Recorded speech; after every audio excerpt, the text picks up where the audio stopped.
যশোর সীমান্তে এক বিরল মানবিক দৃশ্যের সাক্ষী হল ভারত বাংলাদেশ সীমান্তের ধান্যখোলা এলাকা। বুধবার দুপুর 2টার দিকে সীমান্তের শূন্য রেখায় ভারতীয় নাগরিক জব্বার মণ্ডলের লাশ স্বজনদের শেষবার দেখার সুযোগ করে দেন বর্ডার গার্ড বাংলাদেশ বিজিবি এবং ভারতীয় border security force BSF.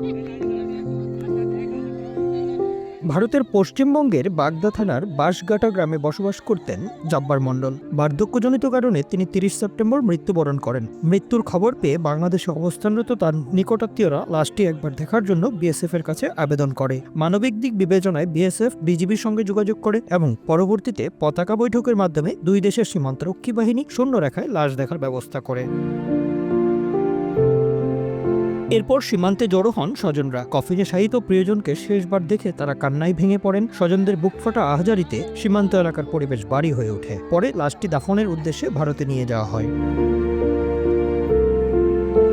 Jessore 49 BGB ব্যাটালিয়নের অধিনায়ক লেফটেন্যান্ট কর্নেল সাইফুল্লাহ সিদ্দিকী জানান, মানবিক দিক বিবেচনায় এমন আয়োজন করা হয়েছে। আমরা চাই দুই দেশের সীমান্তে শুধু শত্রুতা নয়, মানবিকতার সেতু তৈরি হোক।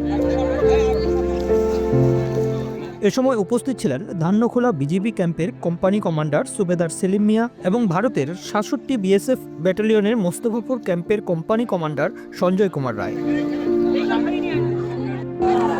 সীমান্তে এমন মানবিক উদ্যোগ দুই দেশের মানুষকে আবারও স্মরণ করিয়ে দিল, সীমানা শুধু মানুষকে আলাদা করতে পারে, কিন্তু রক্তের টান, ভালোবাসা এবং সম্পর্কের বন্ধন কখনো থেমে থাকে না।